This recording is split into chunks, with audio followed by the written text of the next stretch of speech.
Христос се роди. О, каков божествен дар за човекот е ипостасното единство или неслиеното и неразделно соединување на божествената и човечката природа.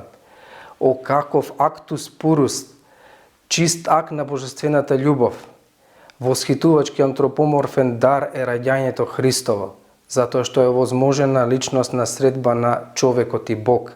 Бог не постои како реалност на објект што е некаде далеку над нас, како објективизација на некаква универзална идеја. Туку Бог постои како екзистенцијална средба, како еманација, излив на божествената волја за средба со човекот, и во таа средба Бог е личност. Единствено Бог како личност можеше да го сопре растичкиот дуализам во човекот. Човекот е поларизирано суштество во најголема мера, ѕвероподобно или богоподобно, слободно и робско, способно за голема љубов и жртва и за голема жестокост, бескрајен егоизам и воинствен агресивизам.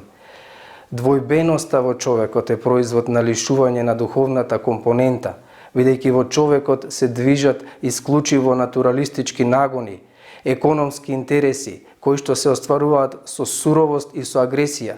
Во човекот доминираат волјата за моќ, за превласт, за господарење. Империјалната волја раѓа катастрофи и војни. Империалистичката волја во човекот го прави бездушно чудовиште.